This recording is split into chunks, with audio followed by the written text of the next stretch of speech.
Welcome to Headline Simsbury. I'm Karen Handville. Nevin and Julie Christensen of Flaming Farm are here to invite you to their upcoming Earth Day activities. Hi, I'm Nevin Christensen. This is my friend Seymour. And I'm Julie Christensen, and we're from Flaming Farm. We're so glad that we can be here with you and let you know about the wonderful, fun things we have planned for you on Earth Day at Flaming Farm in West Simsbury on Saturday, April 20th. Easy, Seymour. It's easy enough to go to our website, flamingfarm.com, and find out more, but it's so much more fun for us to tell you here in person. So here goes. Perhaps just a few words about Earth Day first, then we'll get off to our spring festival. Pioneered by John McConnell in 1969 at a UNESCO conference. Do you know what UNESCO stands for? UNESCO, United Nations Educational, Scientific, Cultural Organization, if I'm not mistaken. Very good. Well, this conference, like I said, took place in San Francisco, and since then, Earth Day has become an international event since 1990. Organized events in 141 nations are celebrated during Earth Week, promoting activities focused on environmental issues. At Flaming Farm, we've always been conscious of earth-friendly initiatives, from our solar to electric power conversion, biodiesel production, earth products, biodegradable compounds like mulch, compost. But our biggest mission is to spread the word about how much greener and, well, nicer the world could be if all perhaps took a step back from our headlong rush into mechanization, chemicals, and industrial-style agricultural practices. That said, thank you, Seymour. He loves it. That said, this Earth Day at Flaming Farm is set to be a fun, lighthearted day for all the family where you can dig in a little deeper into what you might call more alternative ways of living with and on the land. We say families because we believe good habits taught young can last a lifetime. One habit we like to encourage is to have as much fun as possible while trying to change the face of the earth one blade of green grass at a time. The fun is going to begin the minute you pull up to the farm with a new addition for this year's Spring Festival. It's a complete bouncy farm castle with its own blow-up tractor, silo, pig, cow, all to climb over and bounce on. This is a great way to encourage youngsters' attention. He's upset there's no goats in that castle. No goats, with the rural way of doing things. Our completely redesigned, family-friendly petting zoo is going to be a highlight of your visit, with newborn baby goats, pigs, hens, rabbits, emus. You know how fast some of these species reproduce newborns. There may be a whole lot more by April 20th that we don't even know about just yet. Yeah, and Seymour will be bigger too. We'll have pony and horse rides for kids of all ages. That means you too, moms and dads. And famous horse-drawn and tractor-drawn hay rides. They'll take you out on a tour of the farm where pit stops will show you our 360-degree recyclable earth products area. Leaves, branches, twigs, and such like are all turned into valuable life-enriching mulch, compost, and really productive growing soil. If you were a plant seed, you'd never want to leave. And music. Did we mention music? Wow, do we have a lineup for you. Throughout the day, we'll have top local talent singing and playing, hand clapping, foot stomping songs that'll keep you humming long after the day is over. From guitar-driven folk rock bands to heartfelt singer-songwriters with an earth-friendly message. It'll be our own version of MTV. That stands for Mud Tunes Viewing. Okay, and what else? Oh yes, food and drink. Our delicious steak dogs, that's hot dogs with naturally raised steak, not goat, and Avery's refreshing sodas will be on hand to fill up tummies during the day. Speaking of which, there'll be ample chances to hand feed all these little guys, including visits to the hen house to see why Flaming Farm is so famous for its backwards egg sign. See here? Just like this, you too can get this shirt. Well, that about does it for now. We have to get back on the tractor and tootle over to the pig pen where we think we'll have some new arrivals to look at. You'll need to meet them when you come, so remember, make sure you keep Saturday, April 20th free and come to celebrate this really important Earth Day with us. What if it rains, Farmer Nevin? We'll get wet. No, I think if it's going to be a rainy day, we're going to cancel for Saturday and go for Sunday, April 21st. But we'll hope to see you on Saturday, April 20th. Earth Day needs all the friends it can get right now. We're already on board at Flaming Farm, so please come join us. You're licking my hand, thank you very much. And come visit Seymour.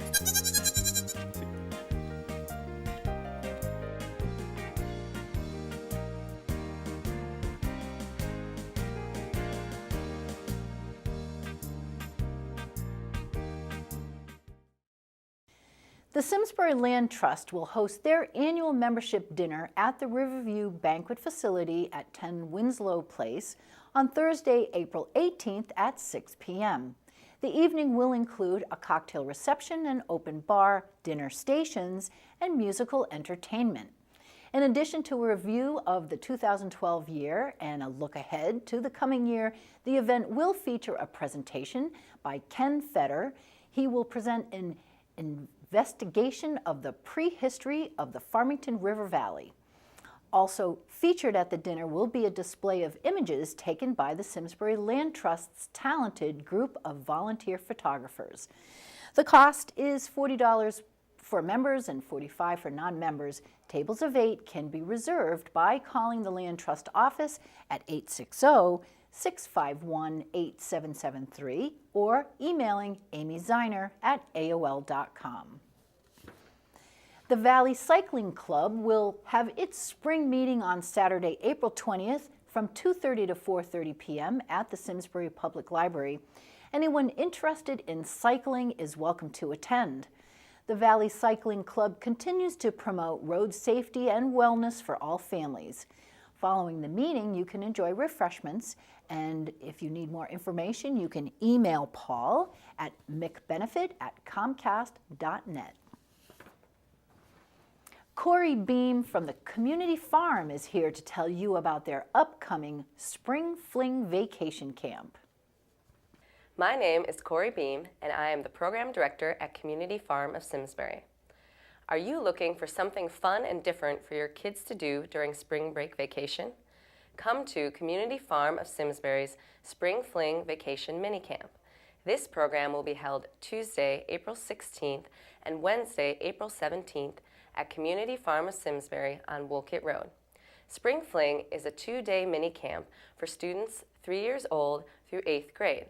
Activities include planting seedlings and tending the gardens, arts and crafts, a nature scavenger hunt, preparing and eating delicious seasonal snacks, playing farm favorite games, and caring for the animals, including 2 new baby calves. Enjoy spring on the farm as all the plants and animals come back to life. The program runs from 8:45 a.m. to 3:30 p.m. and before and after care is available from 7:30 a.m. to 5 p.m. The cost is $139 for the 2-day program, with extended care being $15 per day. Registration for this program is available on our website at www.communityfarmofsimsbury.org. Or please call the farm office at 860-217-0453. Not only will Community Farm of Simsbury provide an engaging and active day for your child, but also you will be supporting the charitable mission of the farm, which is to provide farm-based education programs to students of all ages in the Farmington Valley and Hartford regions, and to grow certified organic produce for families in need. In 2012, the farm donated over 13,000 pounds of produce to social service organizations, including Gifts of Love in Avon, Simsbury Social Services, and Hartford Food Share. The Simsbury Volunteer Fire Company's Fisherman's Breakfast will be on Saturday, April 20th from 4:30 a.m. to 10 a.m., rain or shine, at the Firefighters Clubhouse, 30 Town Forest Road in West Simsbury. The cost is $8 for adults, $6 for children ages 12 and under. If you have questions, you can call Kitty Van Gunten at 860-658-1971. If you have been looking for a great place to trout fish, join the Simsbury Fish and Game Club. The opening day for trout season is April 20th. The club offers an outstanding close-to-home reservoir for you to fish by permit only at the Stoddard Reservoir, located at the Onion Mountain Park in Simsbury. A Simsbury Fishing Game Club permit provides a beautiful close-to-home wooded setting for you to enjoy the outdoors at its best while you fish for large brook, rainbow, and brown trout. The reservoir is stocked the day before opening day and 3 additional times during the season to provide the members with the best possible fishing. The club also sponsors an annual children's fishing derby for permit holders children ages 14 and younger. If you are a Simsbury resident, you can purchase the permit online for $240 at www.simsburyrec.com. Click on the fishing link, or you can also purchase at Simsbury Parks and Rec Department at Simsbury Farms, 100 Old Farms Road, West Simsbury. Melissa Brett is here to help you start thinking about the health of your lawnmower. Hello, my name is Melissa Brett. My husband John and I own and operate Weldon Hardware here in the center of Simsbury on Station Street. Spring weather is finally showing up around town. I know everyone has been anxious for warmer weather to arrive, although we are just about at average temperatures for this time of year. So before you take out your lawnmower, there are several things you should tend to right away. Some shops, such as ours, offer power equipment repairs and tune-ups, which you have done it on a regular basis. But for you do-it-yourselfers, these basic tasks should be done before your first mowing. First and foremost, thoroughly check for any mouse nests that may have been built over the winter. It may not be obvious, especially on riding mowers. Take off the engine cover and check for a nest. Now, this photo was recently taken from a machine that was in our repair shop. Just looking at the tractor, it appeared everything was normal, but once the hood was opened and the housing was removed by a simple wing nut, this huge mouse nest was discovered. If the tractor would have been run with it still in there, serious engine damage would have eventually occurred. Now next, check your oil. Most air-cooled engines use about 1 ounce of oil for every hour of use. The average walk-behind mower's oil capacity is 20 ounces.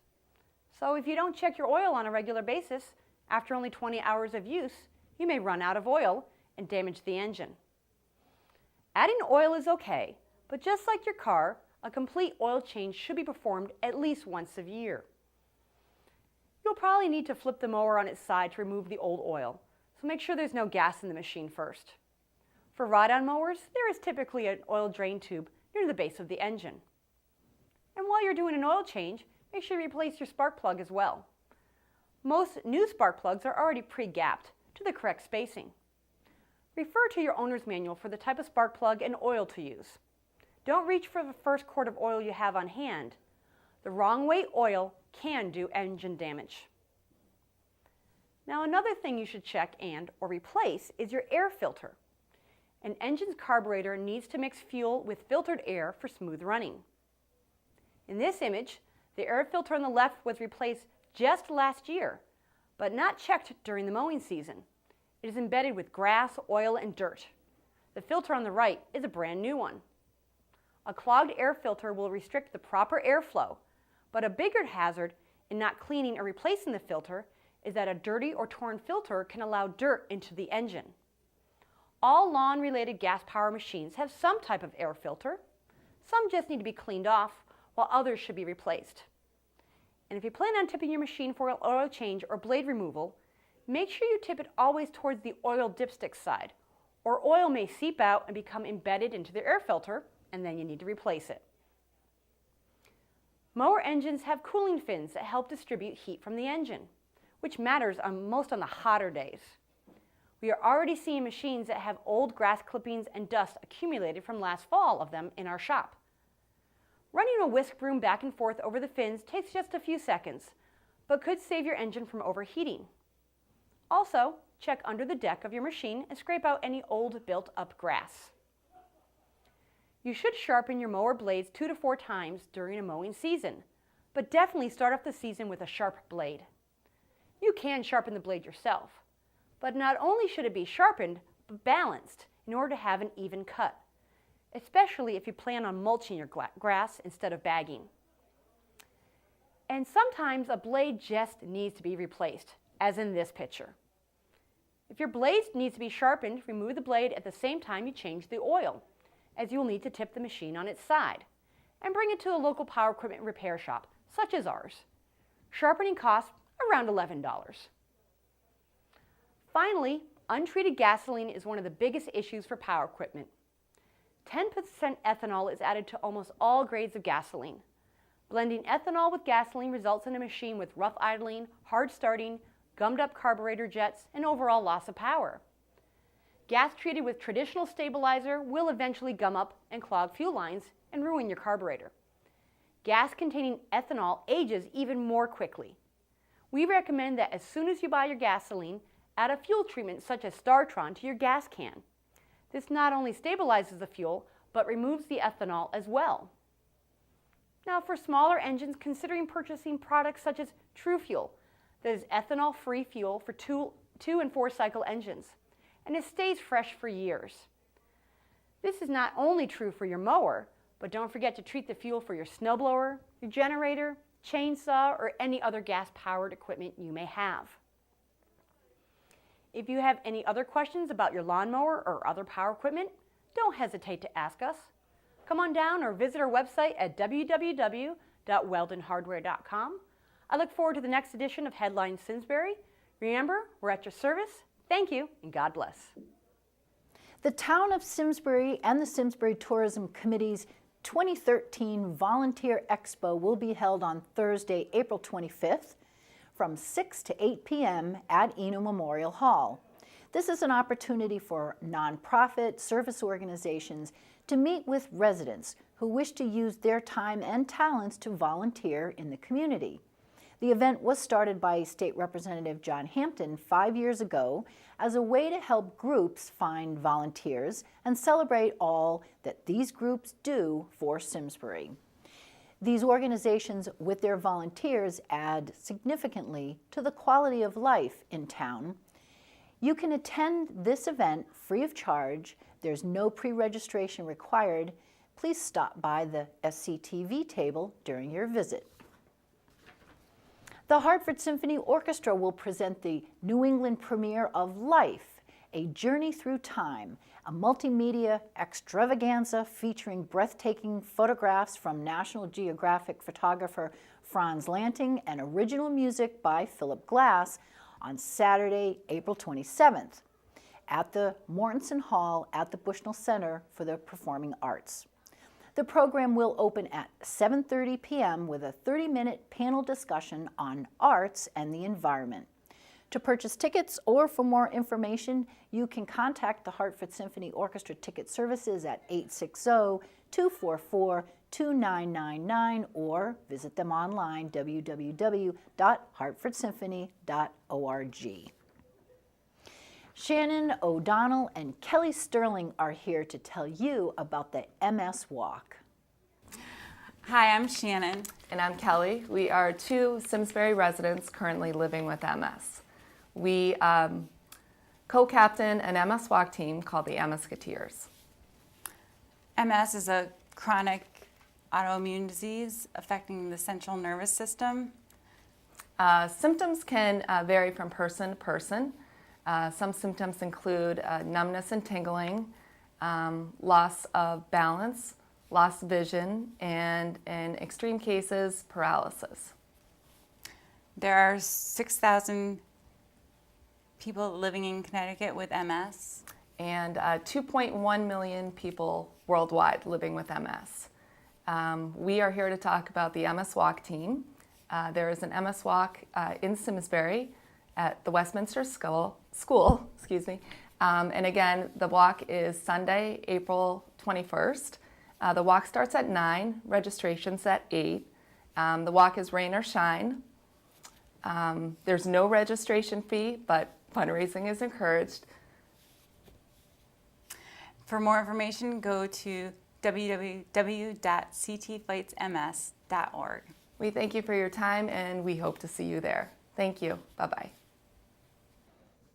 On Sunday, April 28th, the Simsbury Granby Rotary will host their annual road race.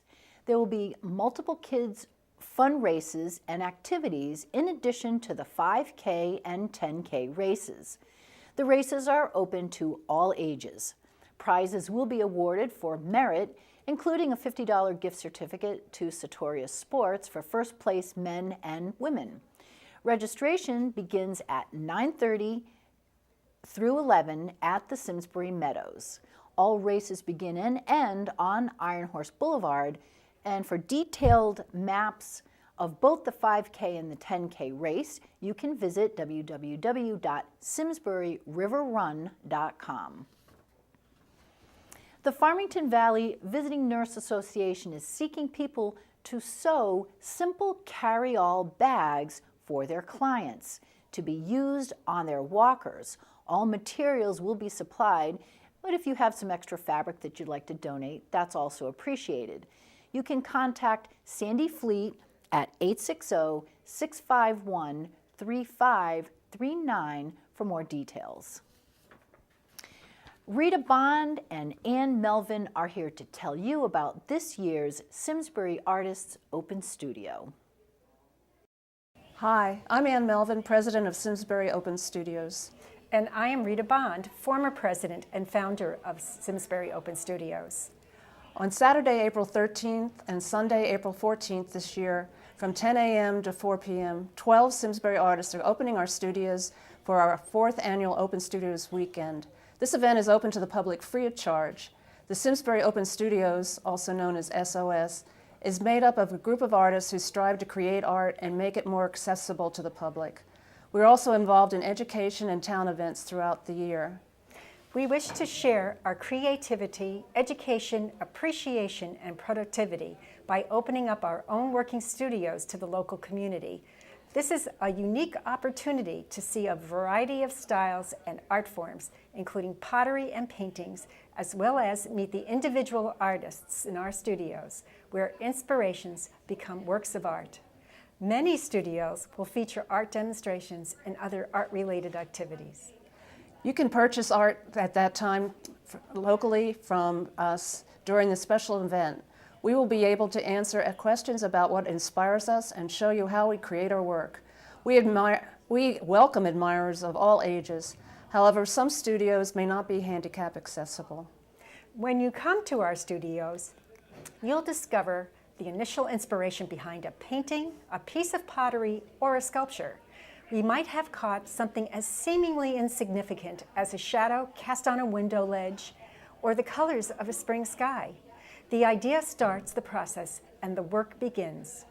Every piece in every studio has a story.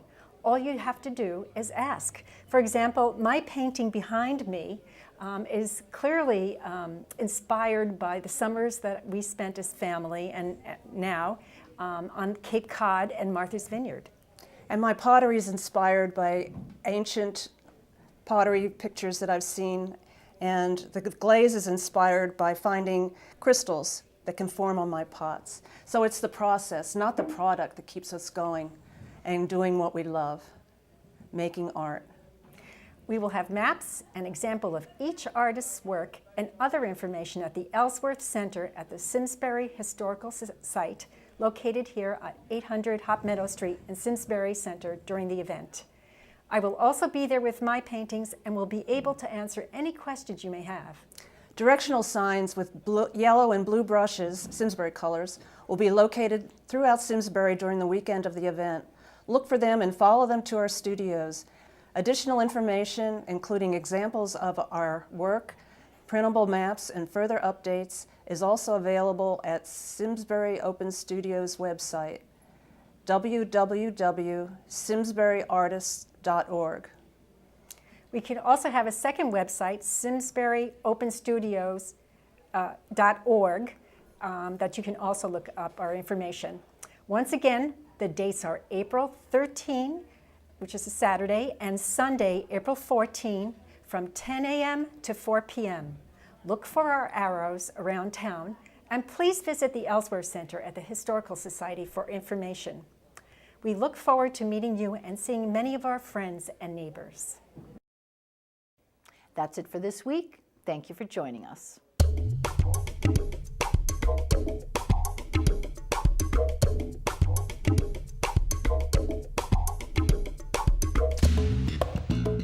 Funding for Simsbury Community Television is provided in part by contributions from viewers like you. Thank you.